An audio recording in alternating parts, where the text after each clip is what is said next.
നമസ്കാരം. Raf talk പോഡ്കാസ്റ്റിലേക്ക് ഏവർക്കും സ്വാഗതം. വളരെ സംഭവബഹുലമായിട്ടുള്ള ഒരു റൗണ്ട് ഓഫ് 16 പോരാട്ടമാണ് നമ്മൾ കണ്ടത്. അർജൻറ്റീനയും ഈജിപ്തും തമ്മിലുള്ള കളി. ഒരുപാട് കാര്യങ്ങൾ ചർച്ച ചെയ്യാനുണ്ട്. അർജൻറ്റീനയുടെ തിരിച്ചുവരവ്, ഈജിപ്തിൻ്റെ തുടക്കത്തിലെ പോരാട്ട വീര്യം, പിന്നെ കോൺട്രവേഴ്സികൾ എല്ലാം കൊണ്ടും ഒരു ഹൈ ഡ്രാമയായിരുന്നു. സോ നമ്മോടൊപ്പം കളി വിലയിരുത്തുന്നതിന് വേണ്ടിയിട്ട് കളി നിരീക്ഷകൻ ഷിഹാബ് സാർ ഉണ്ട്. Welcome Shihab sir. എന്താണ് പറയാനുള്ളത് ഈ ഒരു അർജൻറ്റീനയുടെ തിരിച്ചുവരവിനെ കുറിച്ച്? ഹബീബ് സാറേ, 67-ാം മിനിറ്റിലാണ് അർജൻറ്റീനയുടെ ഹൃദയം പിളർത്തുകൊണ്ട് മുസ്താഫ സീഗോ ഈജിപ്തിൻ്റെ 2ാം ഗോൾ നേടിയത്. ഒരുപക്ഷെ ഈ സമയത്ത് മെസ്സിയുടെ മനസ്സിലൂടെ ഒരുപാട് ചിന്തകൾ മിന്നി മറിഞ്ഞിരിക്കണം.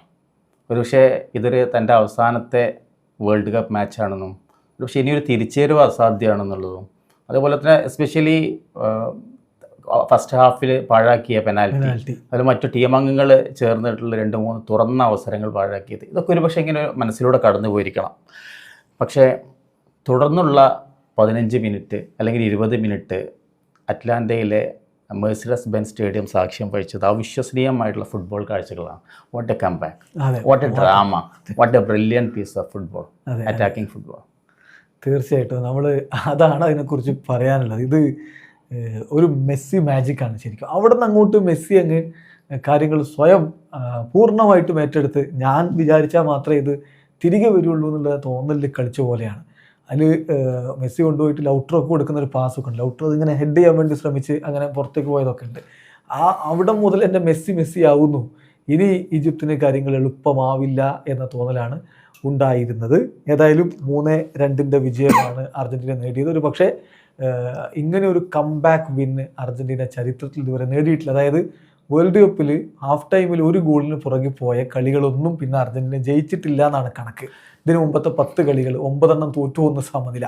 പക്ഷേ ഇവിടെ മെസ്സിയും സംഘവും അത് തിരുത്തി കുറിച്ചിരിക്കുന്നു. എന്താണ് തുടക്കത്തിൽ ഈജിപ്ത് ഗോളുകൾ അടിക്കുന്നു, ആദ്യ പകുതിയെ നമ്മൾ എങ്ങനെ വിലയിരുത്തും? ഈജിപ്ത് ആണോ കളി പിടിച്ചത്? അതിൽ അർജൻറ്റീനയുടേത് മാത്രമല്ല, ഫുട്ബോൾ ഹിസ്റ്ററിയിൽ നോക്കൗട്ട് സ്റ്റേജിൽ 2 ഗോളിന് പിറകിൽ പോയി 75 മിനിറ്റിനൊക്കെ ശേഷം അവർ തിരിച്ചു വന്ന് 90 മിനിറ്റ് റെഗുലർ ടൈമിൽ ആരും തിരിച്ചു വന്നിട്ട് വിജയിച്ചിട്ടില്ല എന്നുള്ളതാണ്. എക്സ്ട്രാ ടൈമൊക്കെ ചിലപ്പോൾ സംഭവിച്ചിട്ടുണ്ടാവും, എക്സ്ട്രാ ടൈമിലേക്ക് കൂടി പോയിട്ടില്ല എന്നുള്ളതാണ്. അപ്പോൾ നമ്മളിപ്പോൾ ഫസ്റ്റ് ഹാഫിലേക്ക് കടന്നു കഴിഞ്ഞിട്ടുണ്ടെന്നുണ്ടെങ്കിൽ, നമ്മളിപ്പോൾ ഫുട്ബോൾ പറയുകയാണെന്നുണ്ടെങ്കിൽ എന്താ പറയുക, അർജൻറ്റീനയുടെ ഭാഗത്ത് നിന്ന് നല്ല ഫുട്ബോൾ കാഴ്ചവെച്ചെന്ന് പറയാൻ പറ്റില്ല. വളരെ മോശം തന്നെയാണ് സത്യം പറഞ്ഞിട്ടുണ്ടെങ്കിൽ. നമ്മൾ മൊത്തത്തിൽ വിലയിരുത്തുകയാണെങ്കിൽ അർജൻറ്റീനക്ക് കഴിഞ്ഞ കബോവതയുടെയുമായി ബന്ധപ്പെട്ട കളിയിൽ സംഭവിച്ചതുപോലെയൊക്കെയുള്ള നിര തന്നെ, അതായത് ഒരു കാഷ്വലായിട്ടുള്ള അപ്രോച്ച്. ഇപ്പം ഞാനിപ്പോഴും വിശ്വസിക്കുന്നത് അർജൻറ്റീന എങ്ങനെയാണോ ഈ മത്സരത്തിൽ അവസാനത്തെ 15 മിനിറ്റ് കളിച്ചത്, അത് തുടക്കത്തിൽ ആ സമീപനമാണ് വേണ്ടിയിരുന്നതാണ്.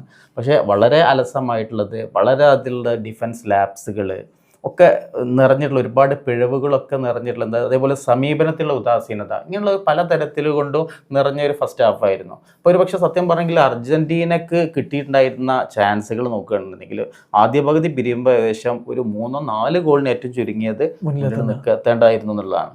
പക്ഷെ അത് മുതലാക്കിയില്ല. അതേസമയം ഈജിപ്ത് അവർക്ക് കിട്ടിയ അവസരം ഗോളാക്കി മാറ്റുകയും ചെയ്തു. അപ്പോൾ ഈജിപ്തിൻ്റെ ആ ഒരു ഗോള്, ആദ്യ ഗോള് യാസിർ ഇബ്രാഹിമിൻ്റെ വകയായിരുന്നു. അത് ഒരു കിടിലൻ ഹെഡർ ഗോളാണ് അവിടെ വന്നത്, ഒന്നാമത്തെ ഹെഡറാണ്.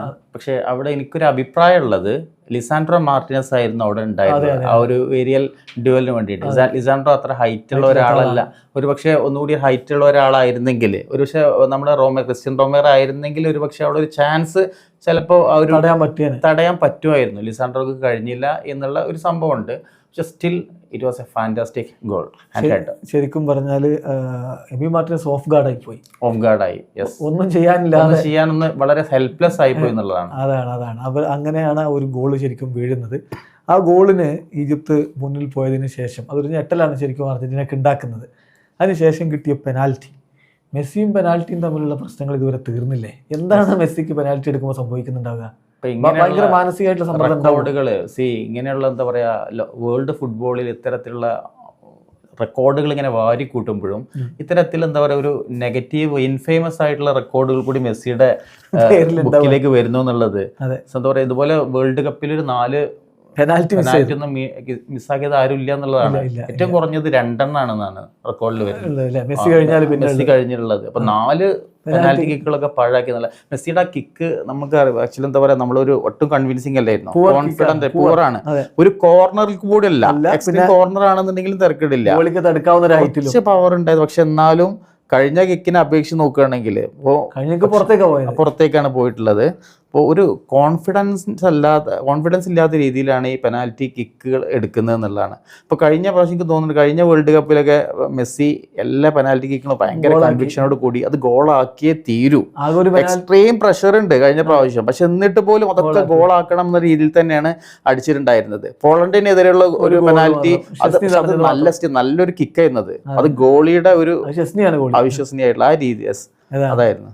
തീർത്തും അവിശ്വസനീയമാണ്. ബാക്കി എല്ലാ തരത്തിലും ഗോളുകൾ അടിച്ചു കൂട്ടുന്ന ഒരാൾ പൊതുവേ എളുപ്പമാവേണ്ട ഒരു പെനാൽറ്റി എന്ന് പറയുന്ന സംഭവത്തിലാണ് ഇപ്പോൾ മിസ്സാവുന്നത്. കഴിഞ്ഞ കളിയിൽ അദ്ദേഹം പെനാൽറ്റി മിസ് ചെയ്ത സമയത്ത് പലരും പറഞ്ഞ പോലെ ഞാൻ ഏലിയനല്ല മനുഷ്യനാണ് എന്നെല്ലാവരെയും ഓർമ്മപ്പെടുത്താൻ വേണ്ടിയിട്ട് മെസ്സി പെനാൽറ്റി മിസ് ചെയ്യുന്നതാണ്. പെർഫെക്റ്റ് ആയിട്ടൊന്നുമില്ല, ഒരു ഇംപെർഫെക്ഷൻ എല്ലാവർക്കും ഉണ്ടാവും എന്ന് കാണിക്കാൻ വേണ്ടിയിട്ട് അദ്ദേഹം മിസ് ചെയ്യുന്നു എന്ന തരത്തിൽ അതിനെ ഭാവനാത്മകമായിട്ട് കാവ്യാത്മകമായിട്ടൊക്കെ വിലയിരുത്തുന്നവരൊക്കെ ഉണ്ട്. എന്തായാലും ആദ്യ പകുതി കഴിയുമ്പോൾ ഏകപക്ഷീയമായ ഒരു ഗോളിന് ഈജിപ്ത് മുന്നിലാണ്. രണ്ടാം പകുതിയിൽ വീണ്ടും കാര്യങ്ങൾ അവർ തന്നെ വരുതിയിലാക്കുന്ന ഒരു കാഴ്ച ഗോളിൻ്റെ കാര്യത്തിലാണ് ഞാൻ പറയുന്നത്.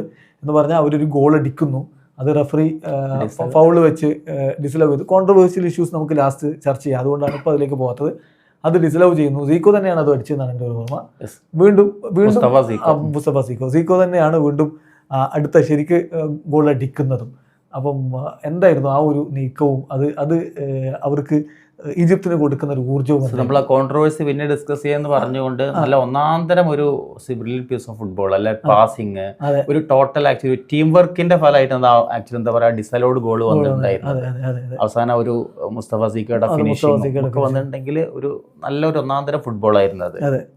പിന്നെ രണ്ടാമത്തെ അവർ ശരിക്കും സീക്കോ അടിച്ച ഗോളോ അടുത്തതായിട്ട് സീക്കോ അടിച്ച ഗോളും ഏതാണ്ട് അങ്ങനെ മനോഹരമായിട്ടുള്ളത്. ആക്ച്വലി എന്താ പറയാ, അതിൽ എനിക്കൊരു വിഷയം ഉണ്ടായിരുന്നു. ഇതേപോലെ തന്നെ ലിസാൻഡ്രോ മാർട്ടിനസ് നല്ലൊരു സ്പ്രിന്റ് ആയിരുന്നു അത് ആക്ച്വലി എന്താ പറയുക, നമ്മളത് ട്രേസ് ചെയ്യാൻ വേണ്ടിയിട്ട്.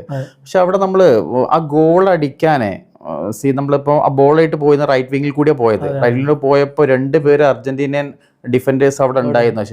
ശരി, ഷോട്ട് എന്ന് പറയുന്നത് ഇമ്പോസിബിൾ, അടിക്കാൻ അസാധ്യമായിരുന്നു. ഷോട്ട് അടിക്കാൻ പറ്റില്ല, ഷോട്ട് അടിച്ചിട്ട് ഗോൾ അടിക്കാൻ ഭയങ്കര പറ്റില്ല, അങ്ങനത്തെ ഒരു ആംഗിൾ ആയിരുന്നത്. പിന്നെ പക്ഷെ ഒരു പാസ് കൊടുക്കുമ്പോൾ ആക്ച്വലി അവിടെ നമ്മളിപ്പോൾ ആ ഒരു നമ്മളെന്താ പറയുക, ആ സ്പോട്ടിൽ കറക്റ്റ് സ്പോട്ടിൽ വേറെ ആരും എത്തിയിട്ടുണ്ടായിരുന്നില്ല ആ സമയത്ത്. പക്ഷെ ലിസാൻഡ്രോ മുന്നിൽ എത്തിയിട്ടുണ്ടായിരുന്നു, ഓടി സ്പ്രിന്റ് ചെയ്തിട്ട്. ലിസാൻഡ്രോക്ക് ഒരു ചാൻസ് ഉണ്ടായിരുന്നു ഇവിടെ ഒന്ന് ബ്ലോക്ക് ചെയ്യാൻ, ഒരു അറ്റംപ്റ്റ്, ഒരു ശ്രമം നടത്തിയിരുന്നെങ്കിൽ, ഇയാളൊന്ന് മാർക്ക് ചെയ്തിരുന്നെങ്കിൽ ഒരു പക്ഷേ നമ്മുടെ ഇന്റർസെപ്ഷൻ ഒരു സാധ്യത ഉണ്ടായിരുന്നു അവിടെ. അത് പക്ഷേ കഴിഞ്ഞില്ല. 2-0 ഈജിപ്ത് മുന്നിലാവുന്നു. ഒരു 80 മിനിറ്റിനോട് കളി എടുക്കുന്നു. അതിനിടയ്ക്ക് സബ്സ്റ്റിറ്റ്യൂഷനുകളൊക്കെ സംഭവിച്ചിട്ടുണ്ട്. ഡീപോളൊക്കെ വളരെ മോശം പ്രകടനമായിരുന്നു, ഡീപോളിനെ പിൻവലിച്ചിട്ടുണ്ട്. ടാഗ്ലിയോഫിക്ക് നന്നായി കളിച്ചെങ്കിലും കുറച്ച് കഴിഞ്ഞപ്പോൾ ആൾ എക്സോസ്റ്റഡ് ആയി, അദ്ദേഹത്തെ പിൻവലിക്കുന്നു. ഇങ്ങനെയൊക്കെ സംഭവിച്ചു. ലൗട്രോയെ കുറച്ച് നേരത്തെ തന്നെ കളിക്കാൻ വേണ്ടി ഇറക്കിയിട്ടുണ്ട്. അപ്പം കളി ഒരു 79 മിനിറ്റിലേക്കൊക്കെ എത്തുന്ന ഘട്ടത്തിലാണ് ക്യൂട്ടി റൊമേറോയുടെ ഗോൾ പിറക്കുന്നത്. പിന്നെ അങ്ങോട്ടുള്ളൊരു 10-15 മിനിറ്റ്, 15 മിനിറ്റ് എന്ന് പറഞ്ഞാൽ ഞാൻ അഡീഷണൽ ടൈം കൂടി ചേർത്താണ് പറയുന്നത്.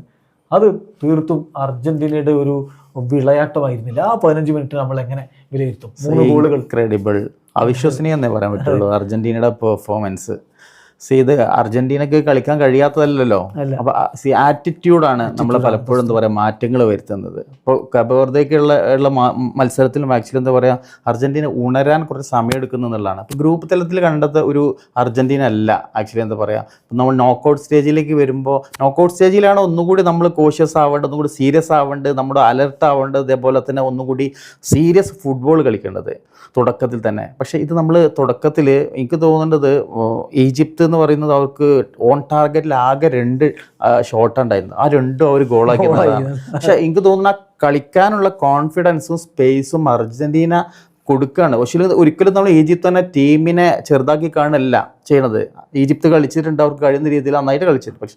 പക്ഷേ പലപ്പോഴും അർജന്റീനക്കുള്ള കുഴി അർജന്റീന തന്നെയാണ് തോന്നുന്നത്. അതാണ്. ഏതായാലും ആദ്യം ക്യൂട്ടി റൊമേറോയുടെ ഗോൾ പിറക്കുന്ന 79-ാമത്തെ മിനിറ്റിൽ അതിൻ്റെ അസിസ്റ്റ് ലിയോ മെസ്സിയുടെ വകയായിരുന്നു. അതിന് ശേഷം രണ്ടാമത്തെ ഗോള് ലയണൽ മെസ്സി തന്നെ നേടുകയാണ്. മൊണ്ടീലിൻ്റെ അസിസ്റ്റിൽ നിന്നാണ് ആ ഗോൾ പിറക്കുന്നത്. അവസാനം എൻസോ ഫെർണാണ്ടസ് കളി വിൻ ചെയ്യുകയും ചെയ്യുന്നു. അത് ഗോളിൻ്റെ അസിസ്റ്റ് ലൗട്രോ മാർട്ടിനസിൻ്റെ വക. ഹുലിൻ അൽവാരസ് കുറച്ച് എഫേർട്ട് എടുത്തിട്ടുണ്ട്, പക്ഷേ ഇപ്പോഴും ഫ്രൂട്ട്ഫുൾ ആവുന്നില്ല അദ്ദേഹത്തിൻ്റെ ഒരു പ്രകടനം. ലൗട്രോ കുറച്ചധികം സമയം ഇത്തവണ സബ്സ്റ്റിറ്റ്യൂട്ടായിട്ട് വന്നിട്ട് 60ാമത്തെ മിനിറ്റിന് ശേഷമാണ് വരുന്നത്. അദ്ദേഹം മോശമല്ലാതെ കളിച്ചിട്ടുണ്ട്, അദ്ദേഹത്തിൻ്റെ വകയാണ് അസിസ്റ്റ് വന്നത്. സ്റ്റിൽ ഡിഫൻസിൽ മോളിന മികച്ച പ്രകടനമല്ല നടത്തിയത്. മധ്യനിരയിൽ ഡീ ബോൾ മികവ് കാണിച്ചിട്ടില്ല. ഒരു പക്ഷേ ഒരു കീ എന്ന് പറയാവുന്ന കാര്യം ഈ പറയുന്ന പരേഡസിൻ്റെ ഈ പ്ലേയിങ് ലെവലിലേക്കുള്ള വരവാൻ തോന്നുന്നു. കൂടുതൽ റിക്കവറീസ് അദ്ദേഹത്തിന്റെ ഭാഗത്ത് ഉണ്ടായിട്ടുണ്ട്. നല്ല രൂപത്തിൽ സ്പെഷ്യലി ഫൈനൽ സമയത്ത് ഒരു മൂന്നാമത്തെ ഗോളൊക്കെ വരുന്ന ഒരു സമയത്ത് പരിദസാണ് ആക്ച്വലി എന്ന് പറയുന്നത് നമ്മളൊരു ഒറ്റയ്ക്ക് ഒരു ടാക്ലിംഗ്, ഒരു ഇന്റർസെപ്ഷൻ നടത്തിയിട്ടുണ്ടായിരുന്നത് കൊടുത്തത്. ഒരു കൗണ്ടർ അറ്റാക്കിന് അർജന്റീനക്ക് ചാൻസ് കൊടുത്തത്. ഒരുപക്ഷെ അത് അവിടെ ഒരു ഗോൾ ആകാൻ സാധ്യത ഉണ്ടായിരുന്നു, ഒറ്റയ്ക്ക് ഉണ്ടായിരുന്നുള്ളൂ. അതെ, അതിൽ നിന്നാണ് അദ്ദേഹം രക്ഷപ്പെടുത്തി. ശരിക്കും പറഞ്ഞാൽ പരേഡസിനെ കൊണ്ടുവരിക എന്നുള്ള തീരുമാനം ശരിക്കും ക്ലിക്കായി. അതുകൊണ്ടുണ്ടായൊരു ഗുണം മെക്കലിസ്റ്റർക്ക് കുറച്ചുകൂടി മുന്നോട്ട് കയറി കളിക്കാനും പറ്റി. എൻസോ ഫെർണാണ്ടസിന് ഡിഫൻസീവ് ഡ്യൂട്ടീസ് കുറയുന്നു, അദ്ദേഹത്തിനും അറ്റാക്കിലേക്ക് കോൺട്രിബ്യൂട്ട് ചെയ്യാൻ പറ്റുന്നു. പക്ഷേ ഇവരുടെയൊക്കെ പാസിങ്ങും കാര്യങ്ങളൊക്കെ അത്ര പ്രിസൈസ് ആയിരുന്നില്ല എന്നുള്ളത് ഒരു യാഥാർത്ഥ്യമാണ് മിഡ്ഫീൽഡിൽ. പക്ഷേ എൻസോ അവസാനം ആ ഗോൾ അടിച്ചു. അത് ഒരു വലിയ ഒരു റിലീഫ്, മൊത്തത്തിൽ ടീമിന് ഒരു വല്ലാത്തൊരു ആശ്വാസം പകർന്ന ഒരു പ്ലേ മേക്കർ ഗോൾ സ്കോറർ ആവുന്നു, അതേപോലെ തന്നെ ഒരു ഫോർവേഡ് സ്ട്രൈക്കർ ഒരു പ്ലേ മേക്കർ ആവുന്നതോടെ കണ്ടത്. ലോട്ടറോ മാർട്ടിനസിന്റെ ക്രോസിലാണ്, ഒരു പിൻ പോയിന്റ് ക്രോസിലാണ് ആ ഒരു ഗോൾ വരുന്നത്. തീർച്ചയായിട്ടും അതാണ് ഇനി അർജന്റീന വേണ്ടത്. ഇപ്പം ബ്രസീലും അതുപോലെ നമ്മുടെ പോർച്ചുഗലൊക്കെ ലാക്ക് ചെയ്തിരുന്നത് അർജന്റീനയുടെ ഈ 10-15 മിനിറ്റ് അവർ കളിച്ച ആ സംഗതി, അതായത് ടീം സ്പിരിറ്റ്, ഒരു ഇൻറ്റൻസിറ്റി, എന്തു വന്നാലും പുറത്താവില്ല. മെസ്സി കളിക്കേഷൻ പറയുന്നത് ഈ ടീം അങ്ങനെ അങ്ങ് വിട്ടു പോവില്ല, ഞങ്ങൾക്ക് ഇവിടെ തുടരണം, ഞങ്ങളത് ഡിസേർവ് ചെയ്യുന്നുണ്ടെന്നുള്ളത്. അതല്ലേ ശരിക്കും, അതല്ലേ ഈ ബ്രസീലിനും പോർച്ചുഗലിനും മിസ്സായത്, ഇല്ലാതിരുന്നത്? തീർച്ചയായിട്ടും അത് തന്നെയാണ്. കാരണം ലയണൽ മെസ്സിയുടെ കളി കഴിഞ്ഞതിന് ശേഷമുള്ള അദ്ദേഹത്തിന്റെ ഇമോഷണലി എങ്ങനെയാണ് എക്സ്പ്രസ് ചെയ്യുന്ന ഇമോഷൻസ് നമുക്ക് മനസ്സിലാക്കാം. ഒരുപക്ഷെ മെസ്സി തന്നെ വിശ്വസിച്ചുണ്ടാവും ഒരുപക്ഷെ ഇങ്ങനെ ഒരു കംബാക്ക് ഒരിക്കലും ഉണ്ടാവില്ല എന്നുള്ളത്. അപ്പൊ അത്രമാത്രം ചാൻസുകൾ കളയുന്നു. അതേപോലെ തന്നെ എന്താ പറയാ, അവരെ കളിക്കാൻ അനുവദിക്കുന്നു. അവർ 2 ഗോൾ അടിക്കുന്നു, 2 ഗോളിന് പുറകിലാകണു. ഏകദേശം ഓൾമോസ്റ്റ് ഒരു 10 മിനിറ്റ് മാത്രം കളി റെഗുലർ ടൈം ബാക്കിയാവണു.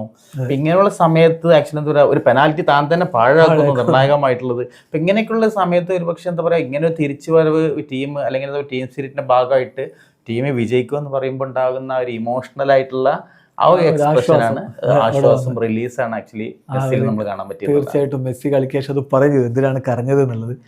ഞാൻ പെനാൽറ്റി പാഴാക്കി എൻ്റെ സഹതാരങ്ങളെ ഞാൻ തന്നെ ലെറ്റ് ഡൗൺ ആക്കുന്ന ഒരു അവസ്ഥ വന്നു, അതിൽ നിന്നൊരു മുക്തി കിട്ടിയപ്പോഴുള്ളൊരു ആശ്വാസത്തിലാണ് കരഞ്ഞതെന്ന് അദ്ദേഹം പറയുന്നുണ്ട്. ഇനി എല്ലാവരും കാത്തിരിക്കുന്നത് നിങ്ങൾ ആ കോൺട്രവേഴ്സികളെ കുറിച്ച് എന്ത് പറയുന്നുള്ളതാണ്. അപ്പോൾ 2-3 വിഷയങ്ങളുണ്ട്. ഒന്ന്, ഈജിപ്തിൻ്റെ ഗോള് എന്തിന് ഡിസലവ് ചെയ്തു? അവിടെ ഒരു വാറ് നോക്കിയിട്ടുണ്ട് അതിൽ. പക്ഷേ അതായത് ആദ്യത്തെ സീക്കോയുടെ ഗോളിൻ്റെ കാര്യം പറയുന്നത്, അങ്ങനെയെങ്കിൽ അർജന്റീന അടിച്ച ആ ഗോള് നമ്മുടെ സലായെ ഫൗൾ ചെയ്തിട്ടെടുത്ത ഗോളല്ലേ? അവിടെ വാറ് പോലും ചെക്ക് ചെയ്തില്ലല്ലോ. എന്താണ് ഈ 2 കോൺട്രവേഴ്സികൾ ഒരേ തരത്തിൽ കാണേണ്ടതാണോ? റഫറിക്ക് തെറ്റുപറ്റിയോ? അതിൽ എനിക്ക് പറയാനുള്ളത്, ഒന്നാമത് ഫിഫ തുടക്കത്തിൽ ഇപ്പം അർജന്റീനയുടെ കൂടെ നിൽക്കണം എന്നുള്ള രീതിയിലേക്ക് വരണമെന്നുണ്ടെന്നുണ്ടെങ്കിൽ ആ ഒരുപക്ഷെ എന്താ പറയാ, അവര് ഗോള് കൊണ്ടുപോയ ആക്ച്വലി കൗണ്ടർ അറ്റാക്കിൽ കൂടിയാണല്ലോ വരുന്നത്. അപ്പൊ അങ്ങനെയാണെന്നുണ്ടെങ്കിൽ എന്ത് ചെയ്യണം, ആ സമയത്ത് ഫൗള് വിളിച്ചിട്ടില്ല. അപ്പൊ ഇത് ഗോളാണ് വിളിച്ചിട്ടുണ്ടായിരുന്നത്. പിന്നെ അവർ അപ്പീൽ ചെയ്തതിന് ശേഷം, അർജന്റീന അപ്പീൽ ചെയ്തതിന് ശേഷമാണ് ഓവറിലേക്ക് പോകുന്നത്. ഓക്കെ, അത് ഫൗളാണോ എന്ന് ചോദിച്ചിട്ടുണ്ടെന്നുണ്ടെങ്കിൽ ആക്ച്വലി എന്താ പറയുക, നമ്മൾ ശരിക്കും വ്യക്തമായിട്ട് റീപ്ലേയിൽ നമുക്ക് കാണാൻ പറ്റുന്നതാണ്. എനിക്ക് തോന്നുന്നത് ആ ഫൗള് കൊടുക്കാനുള്ള ഒരു കാരണം എന്ന് പറയുന്നത് ലിസാൻഡ്രോ മാർട്ടിനസിന്റെ ഫൂട്ടിൽ ചവിട്ടുന്നുണ്ടായിരുന്നു. റീപ്ലേ നമുക്ക് കാണാം. ആ ഫൂട്ട് ചവിട്ടുന്നത് ഫൗളുമായി ബന്ധപ്പെട്ട് വളരെ നിർണായകമായിട്ടുള്ള കാര്യമാണ്. അപ്പൊ അതുകൊണ്ട് മാത്രമാണ് അവിടെ അത് ഫൗള് വിളിക്കാനുള്ള ഒരു കാരണം എന്ന് പറയുന്നത്. മറ്റേത് ഒരു പക്ഷേ ഒരു ഷോൾഡറിങ്ങോ അല്ലെങ്കിൽ ഒരു തള്ളിയിടലൊക്കെ ഒരു പക്ഷെ ചിലപ്പോൾ അവഗണിച്ചേക്കാൻ സാധ്യത ഉണ്ട്. അപ്പൊ ഒരു പക്ഷേ റഫറി ഒരു പക്ഷെ ആ സമയത്ത് ഫൂട്ടിൽ ചവിട്ടുന്നത് കണ്ടിട്ടുണ്ടാവില്ല, ബൂട്ടിൽ ചവിട്ടുന്നത് കണ്ടിട്ടുണ്ടാവില്ല. ആ ഒരു ട്രാമ്പിംഗ് ആണ് ഒരു പക്ഷേ എന്ന് പറയുന്നത് അവിടെ സംഭവിച്ചിട്ടുള്ളത് എന്നുള്ളതാണ്. അപ്പൊ ആ വിഷയത്തിലുള്ള ഒരു എക്സ്പ്ലനേഷൻ എന്താന്ന് വെച്ചാൽ, ഒരു സ്റ്റാമ്പിങ് അവിടെ സംഭവിച്ചിട്ടുണ്ട്, പക്ഷെ അത് മനഃപൂർവ്വം സംഭവിച്ചതല്ല എന്നുള്ളതും വ്യക്തമാണ്. പക്ഷേ ആ സമയത്ത് ലിസാൻഡ്രോയുടെ പൊസഷനിലാണ് ബോളുള്ളത്. അദ്ദേഹത്തിൻ്റെ ഒരു കാലിൽ ബോൾ കൺട്രോൾ ചെയ്യുന്നു, മറു കാലിലാണ് ആ ചവിട്ട് കൊള്ളുന്നത്. അതോടുകൂടി അദ്ദേഹത്തിൻ്റെ ബാലൻസ് തെറ്റാണ്. അങ്ങനെയാണ് ആ ബോൾ പിന്നെ ഈജിപ്ത് എടുക്കുന്നത്. അപ്പോൾ ഒരു അൺഡ്യൂ ആയിട്ടുള്ള അഡ്വാൻറ്റേജ് ആ ഒരു ഫൗളിലൂടെ അല്ലെങ്കിൽ ഇയാളെ കാലിന് ചവിട്ടിയതിലൂടെ കിട്ടിയിട്ടുണ്ട്.